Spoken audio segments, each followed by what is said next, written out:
పాకిస్తాన్తో ఉద్రిక్తతల వేళ కేంద్రం సంచలన నిర్ణయం తీసుకుంది. ఢిల్లీలోని పాకిస్తాన్ హై కమిషన్ అధికారికి నోటీసులు జారీ చేసింది కేంద్రం. వెంటనే ఇండియా నుంచి వెళ్లిపోవాలంటూ ఆదేశించింది. ఇంతకీ ఇతగా ఏం చేశాడు తెలుసా? దౌత్యపరంగా సంబంధం లేని విషయాలు కలుగజేసుకున్నాడు. దౌత్యపరంగా సంబంధం లేని విషయాల్లో కలుగజేసుకోవడంతో ఆగ్రహాన్ని వ్యక్తం చేసింది భారత్. సైన్యానికి సంబంధించిన కదలికలు లీక్ చేసినట్లు సమాచారం అందింది కేంద్రానికి. ఇందుకు సంబంధించి ఆన్లైన్లో అనుమానిత లావాదేవీలను గుర్తించింది. దాంతోపాటు మరికొన్ని అంశాలు కూడా పర్సోనా నాన్ గ్రేటా అంటే కనుక ఇక్కడ ఉండడానికి వీల్లేదు, నువ్వు వెళ్ళిపోవచ్చు నాయన. అది ఎవరికైనా ఆ దేశానికి సంబంధించి అంటే విదేశీయులుగా చెప్పుకున్న వ్యక్తులు కావచ్చు, లేకపోతే విదేశీ అధికారులు కావచ్చు, పర్సోనా నాన్ గ్రేటా అంటే కనుక వాళ్ళు అక్కడి నుంచి వెళ్ళిపోవాల్సి ఉంటుంది. అటువంటి లిస్టులో ఉన్న వ్యక్తులు కూడా ప్రస్తుతం ఇంకా ఉన్నాడు. ఈ నేపథ్యంలోని అతగాన్ని పట్టుకున్నట్టుగా తెలుస్తోంది. మరి ముఖ్యంగా పంజాబ్కి సంబంధించుకునే ప్రస్తావనకు వస్తోంది. పంజాబ్లో అదుపులోకి తీసుకున్నారు అన్నట్టుగా ఒక చర్చ జరుగుతోంది. దానికి సంబంధించిన బిగ్ బ్రేకింగ్ న్యూస్ చూస్తున్నారు. ఇటు ఇండియా ఒక పాకిస్తానీ అధికారిని పాకిస్తాన్ హై కమిషన్ అంటే న్యూఢిల్లీలోని పాకిస్తాన్ హై కమిషన్లో పనిచేస్తున్న ఒక పాకిస్తాన్ అధికారిని పట్టుకున్నట్టుగా ఇక్కడ మనకు తెలుస్తోంది. మరీ ముఖ్యంగా అతగాడి యాక్టివిటీస్ విషయంలో అనుమానం కలిగింది. ఎందుకున్నాడు అనే అంశానికి సంబంధించి ప్రస్తుతం తీవ్రమైన చర్చ జరుగుతోంది. 24 గంటల్లోగా దేశం విడిచి వెళ్ళిపోవాలంటూ ఆదేశించింది కేంద్రం. ఇంతకీ ఎందుకున్నాడు? మీకు గుర్తుండే కనుక కొంతమందిని మాత్రమే ఇక్కడ ఉండాలి అంటూ కూడా ఎప్పుడైతే భారత ప్రభుత్వం పహల్గామ్ ఘటన తర్వాత ఆదేశాలు జారీ చేస్తుందో అటు భారత హైకమిషన్ పాకిస్తాన్లో ఉన్న భారత హైకమిషన్ నుంచి కూడా కొంతమంది వెనక్కి వచ్చామని చెప్పింది. హైకమిషన్స్లో ఉన్న ఆ కెపాసిటీను సాధారణంగా అంటుంటే ఎంతమంది ఉండాలని చెప్పి దాంట్లో నుంచి ఆ రిడక్షన్ కూడా జరిగింది. ఆ తర్వాత చూసుకుంటే ఇతగాడు క్రెడిబుల్ ఇంటెలిజెన్స్ అనే అంశానికి సంబంధించి ఇన్ఫర్మేషన్ అక్కడికి పాస్ చేస్తున్నాడా? ఇంతకీ ఒకవేళ చేస్తే ఎందుకు చేస్తున్నాడు? ఎందుకు ఉన్నాడు? ఉంటే దౌత్యపరంగా ఉండాల్సిన అవసరం ఏముంది? సంబంధాలు బాగాలేనప్పుడు ఒకవేళ ఉంటే ఇంట్రెస్ట్ ఏంటి? పాకిస్తాన్ నిఘా సంస్థ ఐఎస్ఐ తరపున పనిచేస్తున్నట్టుగా గుర్తించడం జరిగింది. పాకిస్తాన్ ఐఎస్ఐ తరపున ఇక్కడే ఉండి ఆ సమాచారాన్ని పాకిస్తాన్కు చేరవేస్తున్నట్టుగా సమాచారం అందింది. మీరు చూడొచ్చు, ఇప్పటికే కొద్ది గంటల క్రితం భారత ప్రభుత్వం కూడా అలర్ట్ అయింది. మనకి జర్నలిస్టుల రూపంలో వచ్చి ఇన్ఫర్మేషన్ తీసుకునే ప్రయత్నం జరుగుతోంది అంటూ కూడా డైరెక్షన్స్ ఇచ్చింది, లేకపోతే సజెషన్స్ ఇచ్చింది. చూసుకోండి అంటూ కూడా చెప్పుకొచ్చిన పరిస్థితి. కేంద్ర బలగాలు ఇప్పటికే దాని మీద వర్కౌట్ చేస్తున్నాయి. అలాంటి వాళ్ళు ఏమైనా ఉంటే కనుక వెంటనే గుర్తించి వాళ్ళకి తగిన శాస్తి చెప్తున్నాయి. ఈ నేపథ్యంలో ఇప్పుడు ఎటువంటి నిర్ణయం తీసుకోబోతోంది? ఎందుకంటే ఇప్పటికీ 24 గంటల్లోగా భారత విడిచి వెళ్ళిపోవడం ఆదేశించింది. మా ప్రతినిధి మధు అప్డేట్స్ అందించేందుకు సిద్ధంగా ఉన్నారు. మరి కాసేపట్లో మధు దగ్గరికి వెళ్ళే ప్రయత్నం చేద్దాం. కేంద్ర ప్రభుత్వం కీలక నిర్ణయం తీసుకుంది. పాకిస్తాన్ హై కమిషన్ న్యూఢిల్లీలోని పాకిస్తాన్ హై కమిషన్లో ఉండే ఒక పాకిస్తాన్ అధికారిని పర్సోనా నాన్ గ్రేటా అంటూ కూడా చెప్పుకొచ్చింది. అంటే వెంటనే ఈ దేశం విడిచి వెళ్ళిపోవాలంటూ ఆదేశించింది. మంగళవారం ఈ నిర్ణయం తీసుకోవడం జరిగింది. మరీ ముఖ్యంగా డిప్లొమాటిక్ రోల్కి సంబంధించి అంటే సంబంధం లేని విషయాల్లో జోక్యం చేసుకుంటున్నాడు అనే అంశాన్ని ఇక్కడ గమనించినట్టుగా తెలుస్తోంది. మా ప్రతినిధి మధు అప్డేట్స్ అందించేందుకు సిద్ధంగా ఉన్నారు. మధు, ఇంతకీ వ్యక్తిని ఎక్కడ అదుపులో తీసుకోవడం జరిగింది? ఏ అంశాలను పరిగణలోకి తీసుకొని అదుపులోకి తీసుకోవడం జరిగింది కేంద్ర బలగాలు?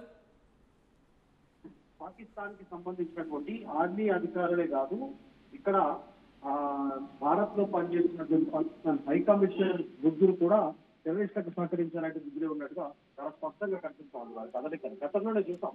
పహల్గామ్ ఉగ్ర దాడి తర్వాత చాలా స్పష్టమైనటువంటి ఆదేశాలు ఇచ్చారు. అప్పుడు భారత్ నుంచి వెళ్ళిపోవాలి హై కమిషనర్స్ అనేటువంటి నోటీసులు కూడా ఇస్తారు.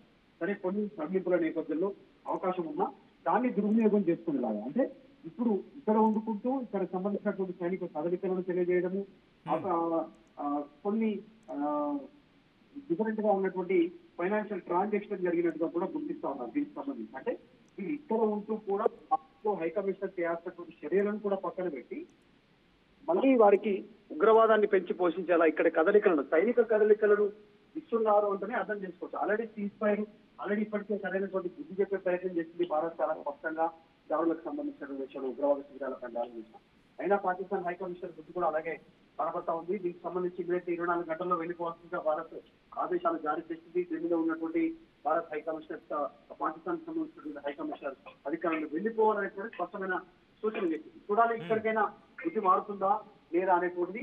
ఎందుకంటే చాలా సీరియస్ గా ఉంది. నిన్న ప్రధాని మోడీ మాట్లాడడంలో కూడా మనం చూస్తాం ఎంత సీరియస్ గా ఉంది భారత్ రక్షణకు సంబంధించినటువంటి వ్యవహారంలో. కాబట్టి కాంప్రమైజ్ అయ్యే అవకాశం లేదు. వారి కదలిక వారిపైన కూడా నిఘా ఉంది కాబట్టి వారు చేసిన కదలికలను గుర్తించి వెంటనే వెళ్ళిపోవాలనేటువంటి సూచన చేసింది. రైట్, ఒక్కసారి మీరు లైన్లో ఉండే ప్రయత్నం చేయండి. ఈ వ్యక్తి డానిష్ అనే వ్యక్తి రెహమాన్ అనే పేరుతో, ఇన్ఫాక్ట్ రెహమాన్ అనే వ్యక్తి డానిష్ అనే మారు పేరుతో పనిచేస్తున్నట్టుగా గుర్తించిన పరిస్థితి. అసలు ఏం జరిగిందని మాట్లాడుకునే ప్రయత్నం చేస్తే ఇతగా నుంచి జరుగుతున్న ట్రాన్సాక్షన్స్ మీద ఇటు భారత అధికారులు దృష్టి సారించారు. అఫ్కోర్స్ మనం ఎప్పటికప్పుడు ఫైనాన్షియల్ ట్రాన్సాక్షన్స్ అందరూ గమనిస్తూ ఉంటాం.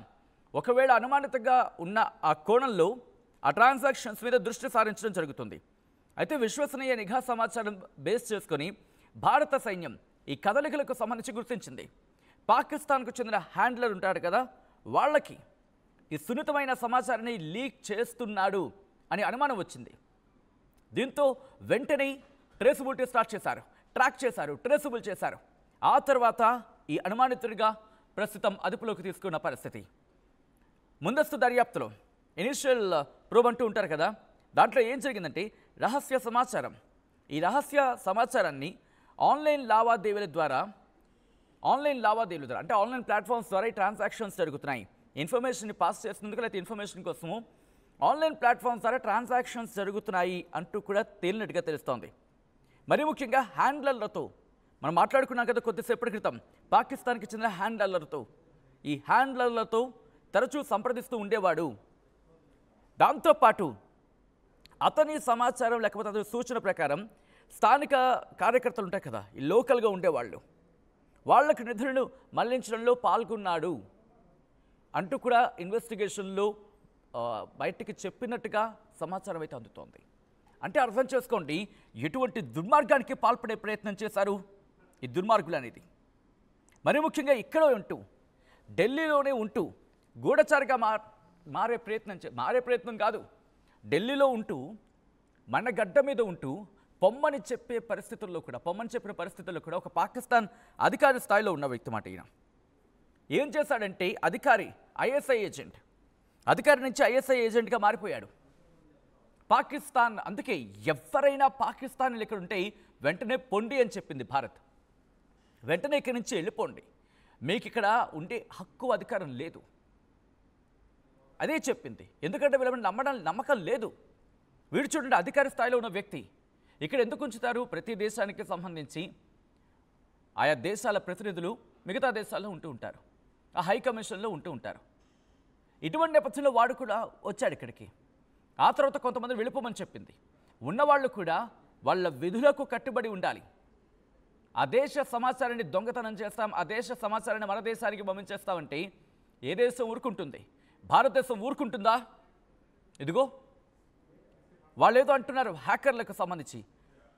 గత 24 గంటల ఒక సోషల్ మీడియాలో ఒక చాట్ భారతదేశానికి సంబంధించి ఇక్కడ ఎలక్ట్రిసిటీని హ్యాక్ చేశారంట. ప్రపంచంలో ఎలక్ట్రిసిటీని హ్యాకర్లు హ్యాక్ చేస్తున్న సిచ్యువేషన్ ఏదైనా ఉంటే కనుక ఒకసారి ఒక వీడియో ఉంటే పంపించండి. పాకిస్తాన్ వాళ్ళ వార్తలు చదివే వాళ్ళు ఉంటారు కదా, వాళ్ళ న్యూస్ ఛానల్స్ వాళ్ళు మాట్లాడుతోంది, మాకు అసలు అర్థం కావట్లేదు మేము ఎంత టెక్నాలజీలో ముందున్నా అని చెప్పి. నిజమేనమ్మా, చాలా టెక్నాలజీలో ముందున్నారు. ఎలక్ట్రిసిటీని కూడా మీ వాళ్ళు హ్యాక్ చేసేస్తున్నారు.